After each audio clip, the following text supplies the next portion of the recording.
Hello, welcome back. It's been a year. Hello, Carol. Hi, Stuart. Welcome back. Oh, it's zipped by, but welcome back, you viewers. If you don't know the show, let me tell you all about it. It's all gathered up. It's the show that runs parallel to the Great British Sewing Bee, where we pick up perhaps techniques that have come up on the show, and then we like to go into detail here with them in way more detail because we've got the time, and we can also do it in detail because we have every week Carol Alayne, Master Tailor Couturier, telling us what to do. Hey Carol, good to see you again. It's lovely to be back. Thanks, And Stuart. and look at you, looking all summery. The sun's been out this week at long last, hey? This is why it's about time. It's been a long winter, hasn't it? And we really long for the warm temperatures, and thank goodness they're here. Oh, so long, but excited to be back with some new technology. If you're new to the program, then you'll just know what it is. But we've been doing this for, oh, I think about 3 or 4 years now. I'll do a 3 years, is it? Yes. I Yeah. think so. Or is this our third year? Well, a It's very weird. brief story about how we know each other. Carol wrote me an email. I run a shop. I run a little bricks and mortar shop, a yarn and fabric haberdashery shop in Suffolk, Long Melford, Suffolk. And Carol wrote me an email, and it came up, and I thought, no, this is too nice an email. This is junk. So I ignored it. But then I did some looking, and I went, oh no, she's real. This is a real person in London. And I wrote back, and do you know what? I'm glad I did, because a 2 year friendship has developed since, and so much learning over those 2 years, haven't we, Carol? Well, absolutely for me too. Learn from the listeners. I'm learning from the program, with the new techniques and the new fabrics. And it is a craft that just keeps evolving. And if you can, in a minute or so, can you give our new viewers, and do you know what? I think our old viewers love it anyway, a summary of Carol Alayne Couturier, if you can, your skills. Well, grandmother taught me to sew when I was 5, and I got into a lot of trouble through the years. Um, I was encouraged to go to college and get a regular degree, and I did, and I went into banking, but I kept sewing all along. And I had a little business when I was 14, and I started to sew pantsuits for women who entered the workforce. Now, pantsuit was a revolutionary garment because the women were wearing trousers, okay? Ah, And I loved because it was that really wonderful phase of feminism, when Billie Jean King beat Bobby Riggs in tennis, ah, and the women were our real heroes. Anyway, I'm long story made shorter. I moved to London. I started a company called the Concert Store because there's so many musicians and ensembles in London, and then from working with rank and file musicians, then I moved into the solo market. I got hired immediately on Savile Row. As soon as I walked in, they said, "You know your onions." And then I just went to work for many fashion houses. And then before COVID, I set up independently. And here we are. ah. Now, I know we've been talking about coronation. Were you doing stuff for the coronation? Can you talk about it at all? I, there were several ambassadorial dinners. And so I was making gowns for the white Ah, tie dinners, and also doing, I was on hand to help with some of the tailoring as well. now, And yeah, I also, I think I've spoke to you about this. If not, it's a surprise. You've talked about is it hand and lock? You've done some. hand, Did you? yes, Hand and Lock is a specialist embroiderer.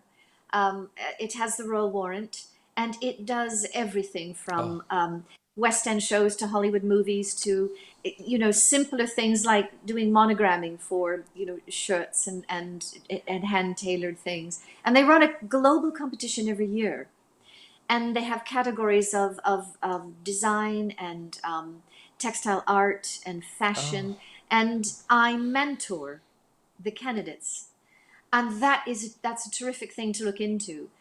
You don't have to enter the competition, but you can go on the site and you can see the classes that they offer. Anything from tambour beading to gold work to silk shading. So, and then you can go and buy some, embroidery haberdashery Oh, there as wow. well. Tour of the place. It's not to be missed if you're Oh, in and I bet London. you love doing that, the mentoring. I do, Yeah. yes, very much. and and I Yeah. think that's why we get on so well. The ex teacher and me, for those of you who don't know, I used to teach in the creative arts for secondary school and A level for 16 years, and I've since left to have my own fabric and yarn shop, and I'm still learning, and I'm teaching now. And Carol's teaching me, or I'm learning through Carol, and it's just something I'm really passionate about, and that's how this show came about, because we knew we love the sewing bee, don't we? We know it's entertainment, and over the years that the sewing bee has developed, it's kind of lost that educational point of view. When it first started, it was perhaps more educational than entertainment. And I know it's prime time telly now. It's on BBC One. It used to be on BBC Two. So the entertainment value has come through even more. And then we thought there was something missing, and we created this show. So as we go through this show, Carol gives us demonstrations. Now, when we first did it, we would have pre-recorded and then edited it in live, and Carol would have dropped me in her tutorials, and it was a huge amount of work. But we've since adapted, and we've got to the point now where we're like professionals and we're doing it live. So yes, we're recording, but we're recording live. We're not stopping. We've got the technology all linked up. We will go soon to Carol's cam, and we're going to see her live sewing and doing a demonstration. And as you saw there, we are looking at today French seams and elastic, because those two things came up during the show, and Carol said, yes, we can focus it on that. So we're going to focus it on those two topics for around about half an hour. May even be 15 minutes or so, who knows? And then we'll have a quick chat at the end about the programme and what we saw. As the weeks go on, the topics change, and it really does depend on what comes up on the episode. And it might be one topic, it might be lots of little tips. It depends on what comes up. But when you saw this episode, Carol, you thought, yep, it's got to be French seams, didn't you? I did, yes, and it always happens when you're rushing.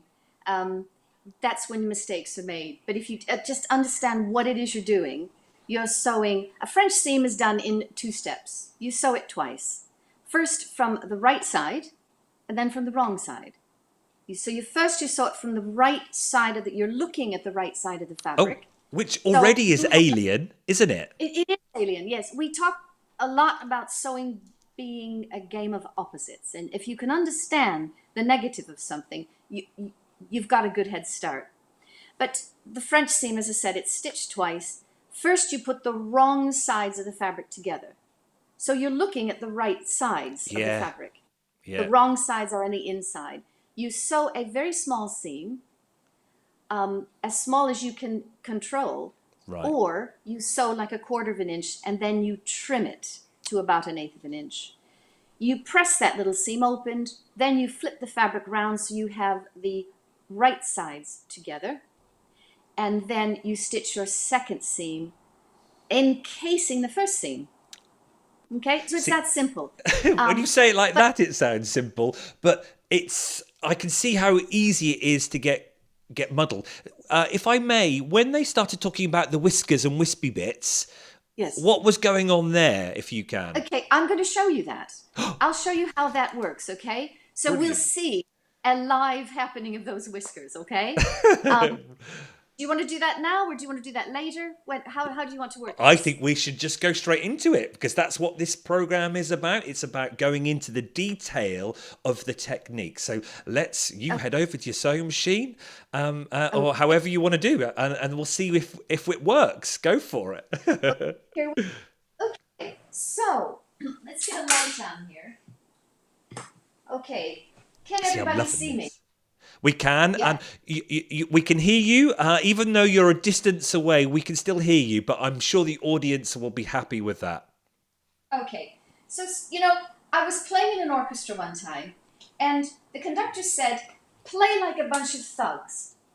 Play it wrong. Play it. Just be reckless." just do whatever happens. And it taught me this idea that what happens when you do something wrong. Okay, so Okay. this is our fabric. We're going to sew a French seam. Now let's just pretend that I've got the wrong sides together. Let's see if I have a pencil here. So this is the right side of the fabric, and this is wrong, and this is wrong. Okay, Okay? Carol, can you do me a Yep. favour? Sure. I for some reason I get my R's and my W's right and wrong. I get confused. Can you put on the with the right? Can you put pretty? So because pretty sides to me, I know that's the pretty side of the fabric, and I think that And might what help. But I think it might help a lot of viewers as well. So we're looking at the pretty side, which is already in my head as a patchworker a bit odd. Okay, gotcha. Okay, so here we go. Now we're under pressure. A lot of people are watching us. Oh my Yeah. gosh, that's the first pass. That's the first seam. Then what they tell you to do is you open that up. You give it a quick hand press. Everybody see that? Okay, now Yes, it's lovely. harder to do on silks or um, a wispier fabric or a georgette. I got calico, which works right. So now we've got, there's your pretty side, Stuart. Yep. Okay, now we're going to put those both together. Okay, now this is our second pass. Okay, oh, people are watching. Oh dear, oh, gotta Yeah, do this. you've got people going. You've only got 5 minutes left. Oh, that's right. 5 minutes, hurry up. Open it up, press it. Oops. Oh no. See what happened? Here's our hairy bits. Here's the wispy Oh, bits. And we can even see in here, oh, we've not even caught the seam in. If you oh, were to take this fabric and just rock it over a little bit more so that you cover up all those wispy bits, right? yeah. And give it a little press and open it up, then you can see really we should have been sewing on on the outside of that seam. We should have been sewing here, Oh, right? get you. Yeah. So the other thing you can do is if you only have a couple of hairy bits showing, you can go in with a pair of tweezers All and right. just pull. You Oh, wait. see, Just move your left hand if you can. Move your left hand okay, down a bit. That's it. There you go. Ah. sometimes you go in and just get these wispy bits Oh, and pull them perfect. out. If you've only Oh, got a couple, I'm gonna see, say. there it is. We've pulled that out. But that's the idea behind doing this is you sew your first seam, but then your second seam has to completely cover that. And if you get it wrong, that's what happens. And Ah. that's what did happen to a couple of the contestants, and they were brought up on that. Yeah. But the idea, to fix that, you just have to make sure that your second seam So you're is just going wide. back down further away now, aren't you? Yeah. Yes, I'm Brilliant. just going further away just to show you that now we don't have any hairy bits. Oh. Okay. The other thing about a French seam is it is at its prettiest and its most effective if it's a quarter of an inch wide or less. So that's just something to remember. So your first seam, you could sew it at an eighth of an inch and then encase it in a quarter of an inch. So let's pretend this is only one line of stitching and this one is gone. We don't have this one. That would be too big for a French Yeah. seam. Okay, you want to keep it to about a quarter of an inch. So that's what I have to say about a French seam, Stuart. Oh, brilliant. Can you do I know this have you got some scissors there? Can you cut that edge off? Can you do it again?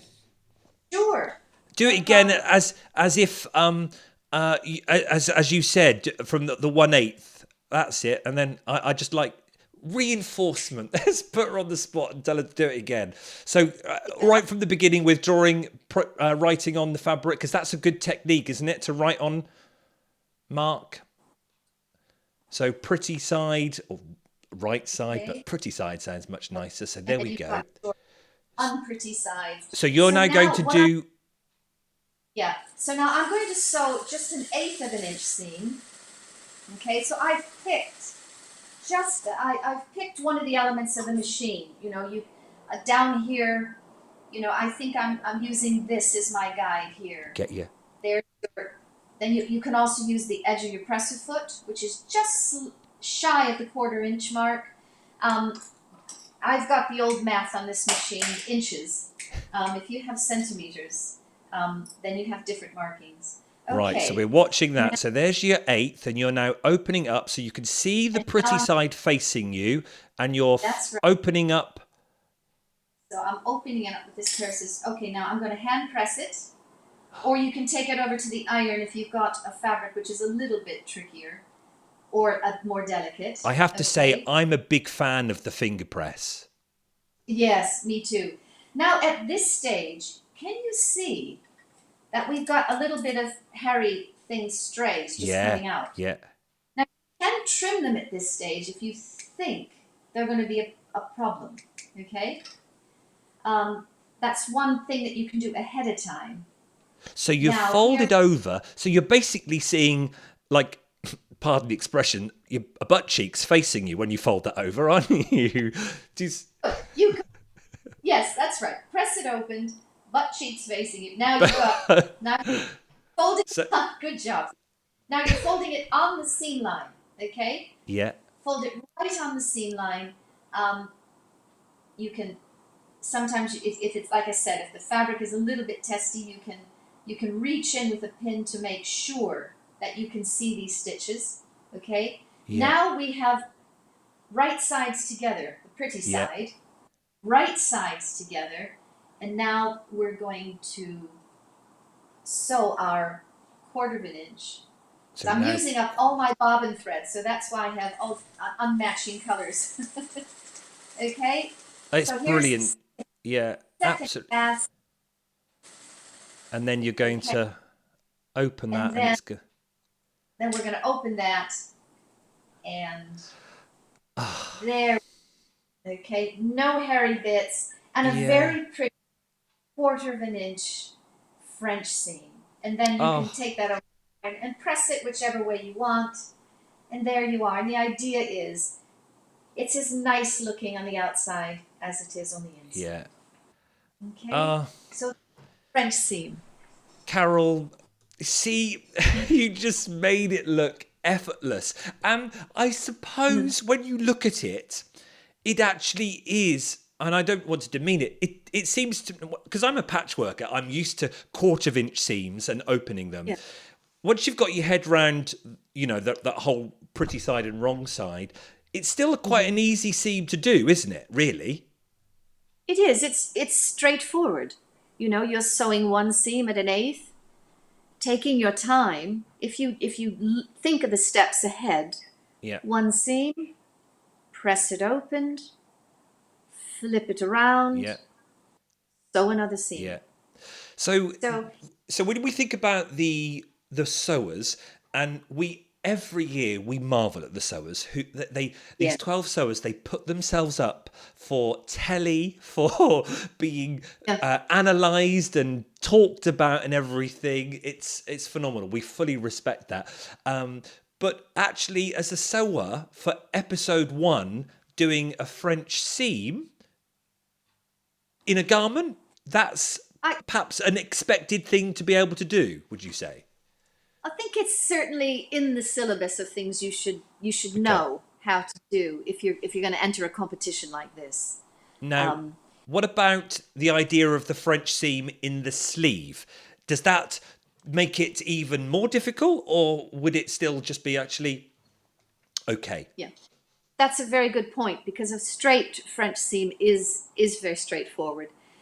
Sewing around a curve and sewing a seam that you have a sleeve which has a little bit of ease in it, in an armhole that doesn't.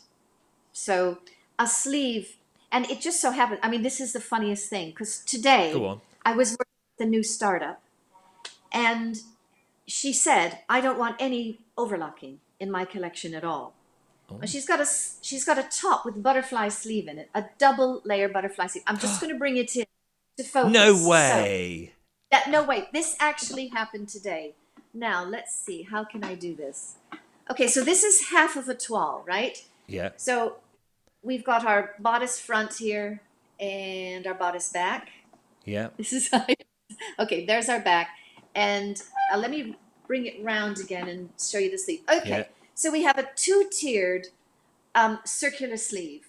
Okay, there's the shorter sleeve, and there's this the Oh, that's larger exquisite. undersleeve. Isn't that beautiful? Now she said, no overlocking. I want this in a French seam. Okay, so I allowed 1.5 centimeters to make this French seam. Okay, sometimes they expect you to do it in a centimeter. That's a bit risky. 1.5 centimeters is better. So what I did, I set the sleeve in. Now, I'm wondering if you can all see this and see how nice that looks. I can zoom in a bit as well. That's it. You move Okay. it the other way towards you. This That's this way, it. yeah. And then twist it the other back to. Oh, look at that, everybody. You see that? Okay. So there is our seam. You can see you can see the inside edge here, and then the other side. Oh, Okay? And it really is beautiful because it's the sleeve flutters, and when you're moving or the wind takes flight, yeah. you can see inside. The underarm is exposed. Yes, You see completely. that. You see the underarm is exposed. So it's a really good um, insistence that she wants. And this is just a toile. So this was just to see, can I do that? Yeah. Can I put in a two-tiered sleeve in an armhole? And this is a lightweight calico. She's going to use a silk. So I know the silk is going to be just as lightweight. Yeah. But if you're working at this level, you really want the finest finish you can get. So it's a lovely Yeah. coincidence, isn't it, that I just happened to Absolutely. work Meant to be. today. And as you So, rightly say, when you're working on something and you're having a couturier with their hands crafting this, yes, you can completely understand no overlocker. yes, Completely absolutely. respect that. Yes, because you're going to zero in on that overlocking, and Yeah. especially with a sleeve like that. If any of the garment is exposed and it's overlocked, well, it doesn't look very nice. Yeah. Not when you know that with just a little bit more time, Yeah. you can make a really expert couture finish on it, which is so pleasant to look at, whether it's inside or outside the garment. And I know putting sleeves in is hard work anyway. So, dear Catherine, who put the sleeve Oh, in upside down, I've done that many times. I've put sleeves in upside down. I've put plackets, as you know, Carol, on my shirt upside down. It's yes, and as you rightly say, when you've got cameras on you, you know you've got a time limit. Uh, it's hard, so full respect to them. But we had some lovely French seams there, didn't we? You have we just did, made yes. it so much clearer, Carol. I think a couple of years ago, French Seams came up and you did another demo. I'll put the link in the description to Carol's website on Yes, that's YouTube, her YouTube channel, where you can see that link. It will be in our shows. You can see the same shows on Carol's Carol's YouTube channel and here on the Woolpatch channel. But there we are. So that's French And Stuart, Seams. I Go on. just say that this goes a long way to convincing you to make a sample. Make samples Yeah, if you have the time to do something. Get a piece of scrap fabric and just try it out. And try to do it wrong. Just yeah. rush yourself through it, and see what happens. You would discover what goes wrong that way. Well, we know, don't we, as teacher myself, it is the only way you learn. You want to make those mistakes because making that mistake then triggers, oh, that's how you do it. And you then tend to always do it right because you know I don't want to sound patronising at all, but it is. We, as adults, we put so much pressure on ourselves to get it right the first time, don't we? Oh, we do. And I think someone said I think it was Jilly. She said, I just feel I let myself down, but I feel like I let everyone else down. It's like, what Yeah. pressure Yeah. to feel, and all this apology for, for Uh, what? It's Uh, absolutely, yes. Nothing but in awe from us. And I know we look at it and we still criticize or we analyze and we try to work out, but we all know how much they don't need any apology for what they do for going on there, because I couldn't do it. It is hard work. Oh, absolutely. Yeah, that was, what was that? I'm just looking at my notes. That was 3 hours to make that twist top with the French seams in. It's, Yeah. Anyway, something else that you thought would be good to look at was elastic that popped up in the show. The reason I wanted to look at that was because I think there were a couple of contestants who were feeding the elastic through. Again, that's one of the final things to do.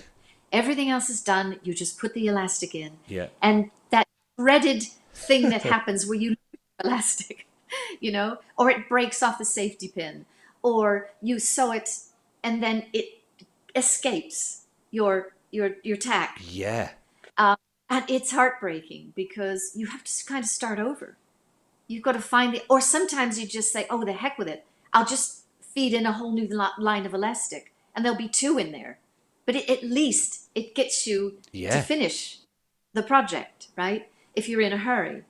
And I felt so sorry for them at that stage because they're thinking, I'm on the home stretch. I've got it. It's nearly done. And then you get that, 5-minute sewers and then that happens. And it's horrible. It's horrible. So I thought I would show you a few tricks to avoid that. Absolutely. So we'll take our French seam away. Now, I've got a casing here, and we all know the drill. You take. So, is that what's that? Your elastic, and have you got a safety pin on your elastic there? Have you? Yeah. Did I not show that? Okay. Yes. Oh, no, that was just me being fussy. That's all. All right. Make sure that you put your pin in far enough in. If you put it too close to the edge, you have that danger of it unraveling, and it'll fall off the pin, and you'll lose it. So, okay, we're going to start now. Okay. Our elastic. Okay. Now, we got it. We're going to... So this is where you push and pull, and you push and pull, aren't you? So you move the pin along. Yeah. You move the pin along, and then you pull the fabric back, okay? Find the safety pin again. Feel that safety pin. Move it along between your fingers, okay? So that safety pin, you can feel it moving between these 2 fingers, okay? And you keep backing up your hand, okay? And then moving the fabric along. Now you're doing this and everything is going fine and it's all going well. And you get to the end and now you want to tie up, and where did it go? It's stuck. You've lost it. Okay? This is so common. Okay. So then you take it out and you start over, right? Yeah. So, story of my life. It's happened to me so many times. So we're going to start it again. Sometimes it's a little tricky at the start. Okay. Now, so we're moving that pin along. Now, we know that we're going to fill this casing with a shorter piece of elastic so it will ruche it up. Yeah? Don't want to lose it this time. That was horrible experience. So, take your elastic, find the end, go just under your work, and pin that end securely so you can't lose it. Okay? Now, we'll go back. A simple step. Yeah. Yeah. Okay, we're feeding it through. Here we go. And now you can pull it back with confidence because... you see? There's no way you're going to lose that. Yeah. So now, the end. Now, a lot of times, they will give you a measurement for your elastic. Okay? I always cut a longer piece than they've asked you to. Oh. And what you can do is you can say, well, the measuring guide tells me that I need this much elastic. Okay? I'm going to cut that extra just so I have something more to work with. Absolutely brilliant. Okay, so now you get to the end, and let's just pin that in place. You can pin it a couple of times just to make sure you don't lose it. Now we go back to this end, and again, I I would cut this much extra that the pattern told me to, and I'll just cut it off at the end when I don't need it. Okay? Brilliant. So now we're gonna secure this. I'm gonna secure it this way, and I'll tell you why. Because now there's our elastic, and we've got a really pretty set of gathers now. And we've got a little bit extra on both sides. Okay? So we're not in danger of it slipping out. Now when you tack it, let's go back to our mark, which is here. Okay? Now let's say you have to sew a seam, maybe 3/8 of an inch, or tack. Don't just tack once. Go back and forth 2 or 3 times, more if you have to, but really secure that. Okay? And then at that point, you can leave this or you can trim it back, but leave something. Oh, okay. Leave just in case, all right? So that's how you tack and secure that in. It's not going to go anywhere, and you've got 3 or 4 passes, so you know that that's going to be sturdy. It's not going to fall out of the casing. And again, it just takes that little bit of extra time, but you know that it's going to perform, because elastic puts stress on the garment. But there you go. That's just another little tip. Secure your elastic at the edge of your casing so you don't lose it. And when you tack it securely. Back and 3 or forward, 4 back times. and forward. Yeah. Brilliant. Yes. Absolutely brilliant. And that's something we said right from the beginning, that what we try to do for All Gathered Up, it's not about learning heavy skills each week, which, take a long time. Sometimes they could just be simple tips that you only know from experience of years of couturier. So you're passing those tips down to us, Carol. Yeah. So that's great.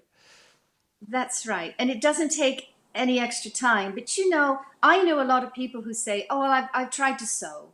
And I got the machine out and the thread knotted up. And I thought, well, that's enough of that. I obviously, can't sit for too long. The machine knotted up. I had an accident. I drew blood. I picked a finger, just stay with it, because, everybody has made these same exact mistakes. Yeah, and I think we've talked about this before as well. When you just have a go and perhaps practice first, or have a play first, and let the doing of it just be part of the whole thing, and enjoy that, just being there, that creating feel, if that makes any sense at all. Totally. It makes sense. And I think the real joy of it is watching something grow, watching something being built. That it's so satisfying to do that. But you have to stay with it, and you have to, trust that if you get into a jam or run into a hurdle along the way, that's all part of it. Yeah. That's all part of watching something grow and get built. And develop, and then that experience in turn hopefully impacts when you do it again and again and again, and then you learn, I suppose, as you do, you learn these tips as you go along, because they're not shortcuts. Sometimes they're just different methods that make the end result better, and sometimes it might be a bit longer, but it still means probably you're going to get a better result too. That's right. And some of these tips are essential because they take the risk out of the job. And that's what you want. You just want to think ahead, you want to prepare things, and you want to put some things into practice so that you do not risk making a mistake. And that's one thing I've learned from you, definitely, is this idea of doing a little practice. So when I do my shirts, I now am a placket master because I just got a tiny little bit of scrap fabric and just practiced that idea of the pretty side and the wrong side and the cutting and the folding the placket through and just doing it I think I did that 2 or 3 times so my head could get round the methodology of what I was actually doing. Right. And then when I went and enjoyed that for a couple of evenings, and then when I went to my actual shirt, I could do it. But I only learned that the hard way because I did it first of all on my actual fabric, and I put the placket on the same side, both arms. So I learned it the hard way, but now it just makes so much sense. Just one night in my sewing room, let's just do some plackets on some scrap fabric. Yes. Sometimes I will, if I know something is going to fit, I've got a front and a back and a sleeve, say, and I know everything is going to fit. I've cut it or recut it after fittings. Then I like to spend the evening just making the facings, putting on the interfacing, um, oiling the machine, getting the scissors in a row, the proper Yeah. tools that I'm going to need the next day, getting all the pieces together and just looking at the job from that point of view. Not expecting to build anything, but I'm just getting everything ready. That's a wonderful thing to be able to do when you're not in a rush. And then you come into the studio the next day or a few hours later, and everything's ready for you, and it sort of greets you, and it's exciting. Yeah. It's willing it to happen. So Yeah. do make sound, do practice, and practice something just for the heck of it, even if it has nothing to do with your Absolutely. project. We don't. Well, that's a very good Yeah. point. We don't always have to be working on a real project. I could just, you know what? No. I'm just going to do some plackets today, or I'm just going to do some patch pockets and practice my, going down that, make that little triangle down, bottom up, and then that little triangle again. Oh, things like that. That's it. Get out your favorite sewing book and just open it to any page and Yep. try something. Oh, well, we know the sewing book. Have you got your Bible sewing book there? It's propping up my iPhone. This Oh, book. we harp on about this. We're not getting any money out of this. If you want a really good sewing book, find that from your local bookstore. Or if you can't, there's no local There is, bookstore, go to there Amazon. is But no there is no yeah, better book on the market than this book here. There's yeah. a lot of books out there, a lot of new ones. They fill the stores every year. Ignore them if you can. Get this one. It's all There you you are. need. And then Yep. obviously you just need us on YouTube. Right, so let's have a quick flick through what the sew has actually made. Look at this, Carol. Hopefully this works. With the wonders of technology. Oh, does it work? No, typical. I can press a button and we can see the the sewers. Look. Oh, look at that. So hopefully we'll learn their names and we'll learn who they are quite quickly. Yeah, Um, take me so, weeks. right. So let's go into chatting about the rounds and a quick flick through some of the ones. Let's start with the what we were just talking about earlier, the French seams. Let's talk about the pattern challenge. There they all are. We can see them in front of us. The challenge to make a twist top. I I would have immediately got my lefts and rights wrong with left over right or right over left. That would have I would have boo-booed at that. Well, it's a lot harder than it looks, because is it right over left while you're looking at the garment, or is it right over left, or left over right in this case, when you're wearing it?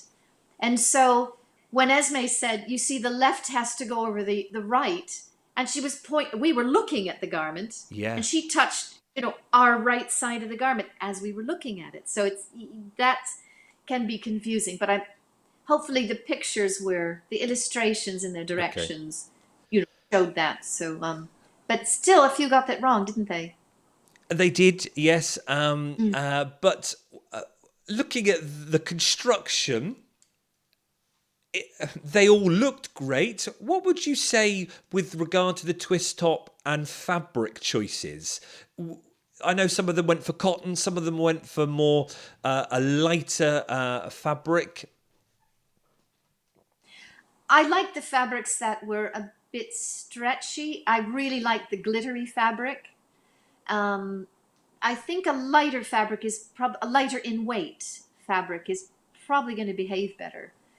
So Asma's choice was very silky. That was beautifully done.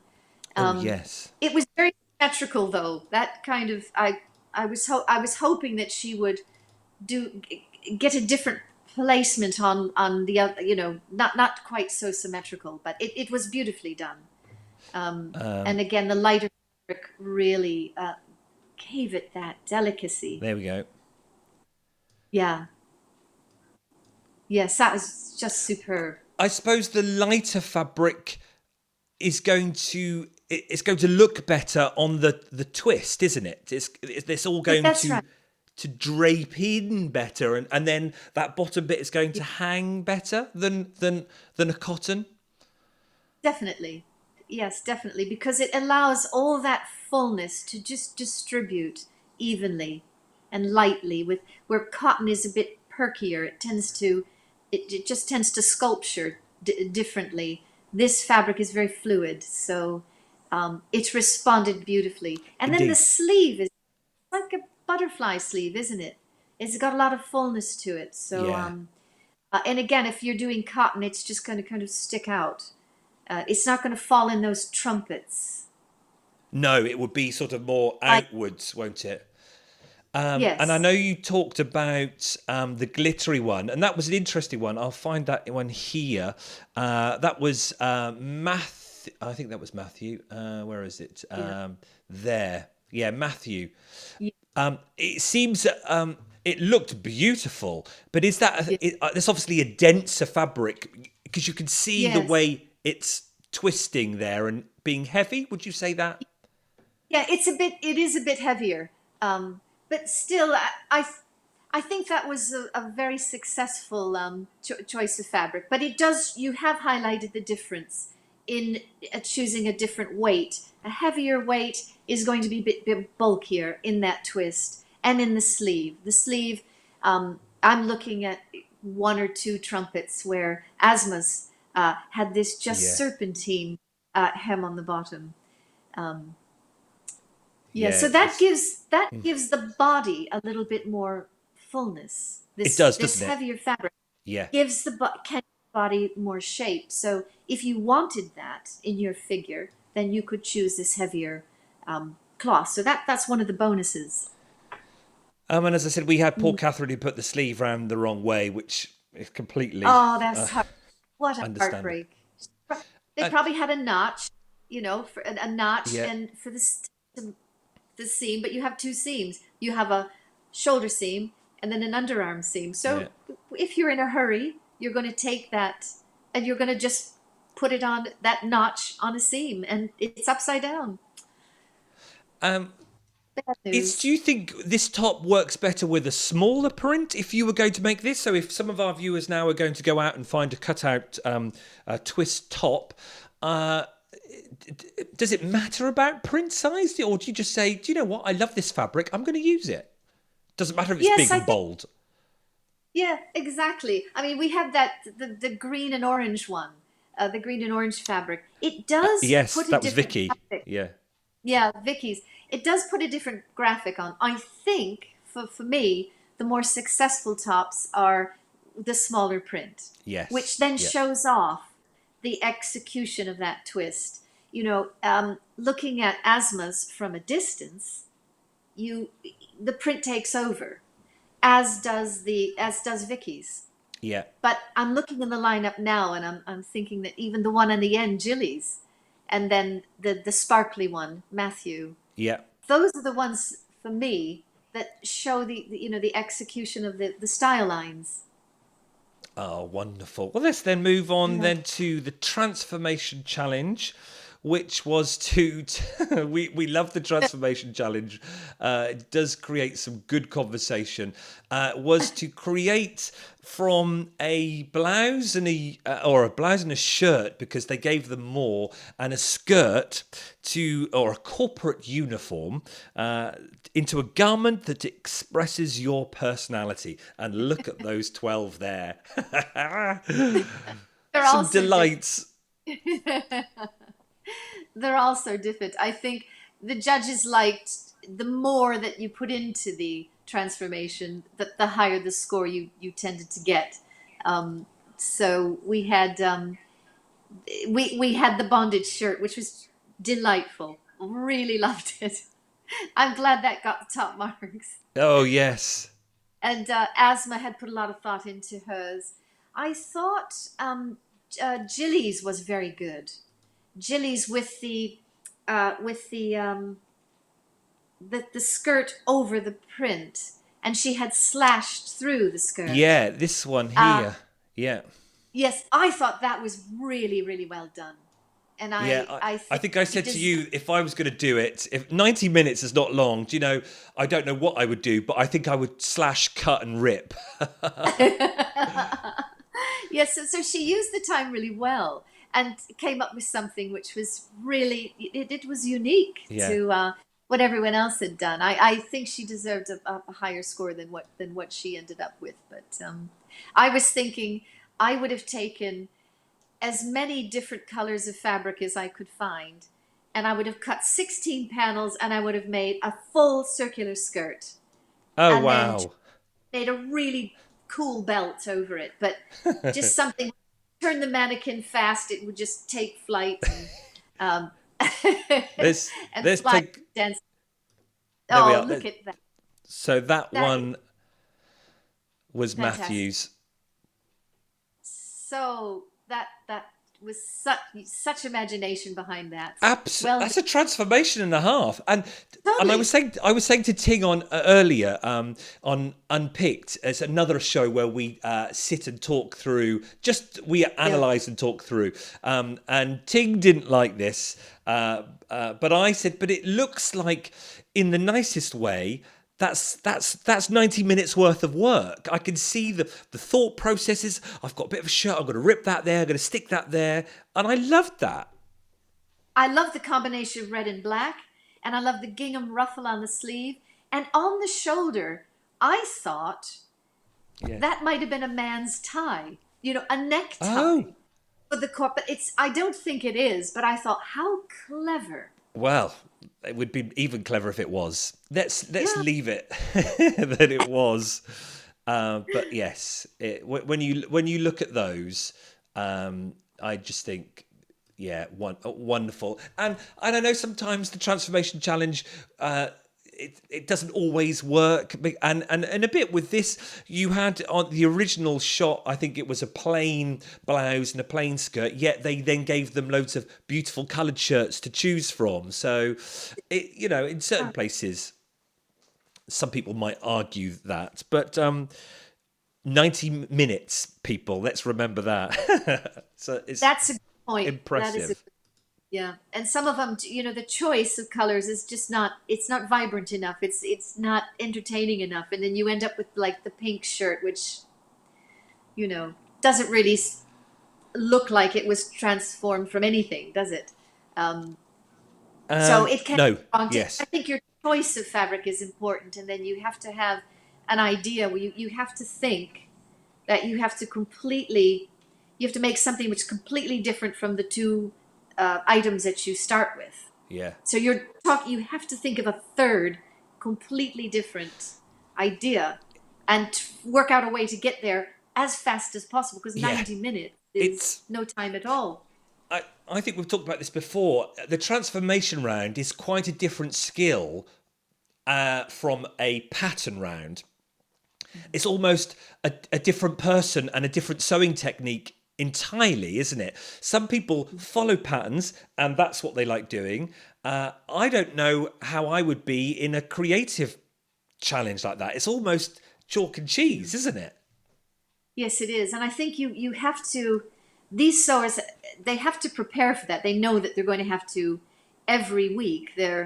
If they stay in the process, they're going to have to do that. So they have to think about this in advance. I think you have to be prepared for that and maybe go through a set of steps with yourself and say, well, I really do like making this sort of thing. I'm good at this sort of thing. So when I'm given a transformation challenge, I'm going to put that technique in place because it'll show off that skill, and I don't have to think about it.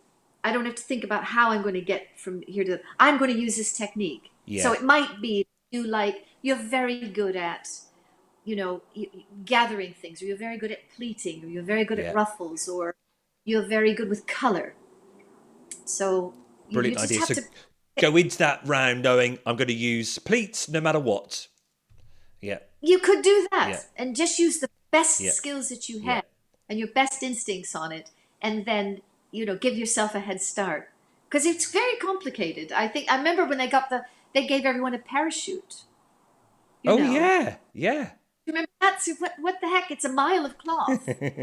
What do you do with a mile of cloth? So you know that's just Well, you're going to love yeah. it So next that week because I think they've got windbreaks next week. But before we finish, let's go into the made to measure. The made to measure, they had yeah, to where are we? They had to cut out. It's a cutout dress. Have you worn many cutout dresses in your time? not many, but I have seen them. And when I was in Paris last weekend, I went into Bon Marché and I saw loads of cutout dresses.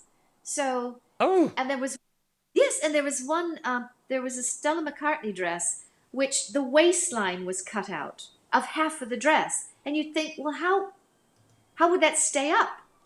But it oh, was very tight. It was tight at the waist. So the fact that it was split, like from the side front all the way around to the side back, and then there was a zip in the side that was connected, it did work. And I saw it on wow. a mannequin, and I thought, wow. So it is, the sewing bee is very in tune with what is popular. Well, here we have Lizzie. I like this myself because I like a bit of Dior. So this Dior inspired cutout. That's the front there. What did you think of this one? I loved this dress. I thought this was a real success, and I thought the ease of having two, uh, the bodice left and the bodice right, go through this ring, and then Yeah, tie in the back, almost gave you another cutout at the neck. yeah, So, good spot. so Yeah, that created um, another shape that was cut out, and I thought it was modeled it beautifully. was. Yeah. And I loved the choice of fabric. It looked like roses far away, but then when you got up close, they were faces. Um, it's wonderfully done, beautifully executed. It was one of my Yeah. favorites. Another one of my favourites, I know we've talked about already, and I'm sure we're going to be talking about her probably up to the final, unless she has a really bad week. Asthma again. Yes, Oh, yes. well, Just, I can't capture it in that shot. You need the model to be further away because the drape on that as it went down to the legs was stunning. yes. It to me, when I saw it on the catwalk, on the runway, it looked like it just had this marvelous texture. I was Yeah. surprised to see it was polka dot. Very surprised because it didn't show on the catwalk. And again, this is something that happens with commercial patterns. They are usually tall in the back. They're Oh, always tall in the back. So you can measure your client, to the millimeter. But if you're using a commercial pattern, you have to be careful because many women have a sway back. okay. Now tell me And about um, the main thing that was going to come out of this round of a cutout dress was this term gaping, Mhm. which I presume the gaping is other bits of the body or the fabric gaping because there's too much of it, because if you Yes. cut out some fabric, I don't understand how it's going to keep its shape anyway and not gape in my simple head. Yes, well, it's possible, but it's almost like in every one of these dresses that had a cutout in the back, you could pinch two triangles at the waist, and that's simply Yeah. because there's too much. There's too much length, as we were saying. Commercial patterns which they're using, they're Ah, normally always too tall in the back. So you have to. I mean, they could have got around that by just sewing a couple of wedges. yeah. Um, it you might think it doesn't look very nice, but it looks a lot better than having it gape. Yeah. So you have to put a dart in each side of the left and the right there. You can see this is a very good photograph at the back because it's equal gaping on both sides. And if you just Yeah. pinch that, then it would fit. Okay. Wonderful. And let's have a look at where is he? Matthew. No, Tony. get my names muddled up now. Is there? There Do we we go. have two? We do. We have Tony W. and we have Tony R. Though I get the impression Tony is going to be Tony, and they're going to call Tony R all the time. So this technically this is just Tony rather than Tony R. But this one was Jersey, which you could argue is a good idea, clever idea to use. Less, it's harder to work with, but less worry about fit. Or is that a myth? Well, it depends. If he cut it too large, it wouldn't matter that it was jersey. It would be too big. It wouldn't fit. I think there was a comment that he let the jersey stretch just enough. Yeah. Whereby it helped fit. It helped to cling onto the figure.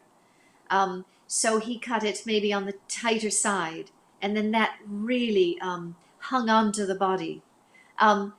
This one again, it was beautiful, beautiful choice of fabric. The pattern and the fabric wonderfully married up, and of course the model she carried it beautifully. It is a simple pattern, but it was made, more, but because of that lovely print, and then the drawstrings, which added another texture. Yeah, yeah. Yeah, bravo to Tony. I'm glad this made Garment of the Week. Which it did. Which I was just about to say. Yes. Yeah. You are happy with that? You thought yes. Well, there seemed to be a couple that could have got Garment of the Week, but that one very worthy. Yes, I think Asma's dress and what was the one the Dior dress? The Dior, So, Lizzie. Yeah. yes, so Lizzie, Asma, I think they were also contenders. Yeah, absolutely. Very close. Yeah. It's only because Tony's fit perfectly. Yeah. With the other two, I think yeah. And that's what made to measure is about, isn't it? Because you've got the measurements and that's the skill. And I think sometimes that gets lost, doesn't it, in the creation of a wonderful thing, that you can have something very simple, you get the fit right and it looks stunning. And sometimes the fit is often lost, isn't it? That's right. That's right. And if you were to try to deduct points for things, you might say, well, maybe Asma's sleeves are a little bit too short. Does made to measure have to, are there other rules that sleeve has to go down to the wrist? Did she mean to have it 3/4? So but I think the reason Tony won is exactly what you said. It fit perfectly. Yeah. And it's amazing. Yeah. Made to measure for sure. But sadly, we had to say goodbye to someone each time. Sometimes I think this show you should have 1 week where you don't lose anyone. Just have all the sewers in sewing and then have the second week losing one. And I wouldn't mind if you only had then 11 sewers in, if it was, you still need to get it into 10 weeks. It just seems brutal, doesn't it? On the first episode, if I was a sewer and I've been there for 1 day and I'm going home straight away, it's like, maybe they might get more people if audition, if you knew you weren't going to go out on week 1. But yes, we had to lose Catherine. Yeah, I don't like it. I don't like the fact of elimination in week 1. And I think they should have a team. I think they should have 2 teams or 4 teams for that first episode. And the team should win. Something like that. What a great idea. Yeah. Yeah. Get everyone used to it. It takes the pressure off then, doesn't it? Of course it does. No, I don't like it. I'm against it. But we had to lose her, and understandably, the problems she had with her made to measure ran out of time, and she had the team help her, and then the sleeve on wrong for the pattern challenge. But there we are. That's the way the program goes. So we've gone from 12 down to 11. Next week is travel week, Carol. So I wonder what we'll be looking at there. Travel week. I think they've got to do something out of a windbreak and some rucksacks. That's right. And something for the beach. Is something for the beach next week? I think as so. well? Yeah. So I wonder what skills we'll be looking at. We don't know until we've watched it, or importantly, till Carol's watched it. She'll then come up with a technique. So I hope you've enjoyed it. As I say, if you're new to All Gathered Up, let us know in the comments. I know, Carol, there are many, many people who have watched over the years who are very excited, because when I put the trailer video up, did you see the trailer video up of our show? You go into the comments and then people have said, oh yeah, I can't wait to watch you All Gathered Up and Unpicked. It's like a trilogy of the bee. It makes the bee 10 weeks wonderful. How lovely is that? It's wonderful, and I love the comments, and I hope we get many, and then it helps us tailor the show. And but most of all, Stuart, it's thanks to your good self for putting this all together, and you keeping up with the technology, and it's just lovely to talk to you every week. I promise. I love our 10 weeks. Can't wait. And as I said, technology, it's worked today, hasn't it? We've had no blips or anything. So we might even, come week 4 or 5, we might even do a live. Yes, where you can then chat in the YouTube comments, and we could even go off piste and take a question, and Carol could do something at the sewing machine live. Does that excite you, or does that give you the collywobbles? Well, no, not at all, because it works with when the red light is on. We've seen that, so let's keep it going. And if somebody can manage the comments, absolutely. I think we need somebody. If we can get somebody to manage the comments, and of course, let's go for it. I know someone who can do that. Though the only thing is she's in America, so it depends on time difference. But I've got someone lined up. Thanks, everyone. Thanks for watching. We'll be back next week for All Gathered Up, episode 2 of the Great British Sewing Bee. Cheers, everyone. Bye-bye. Thanks. Bye. Bye.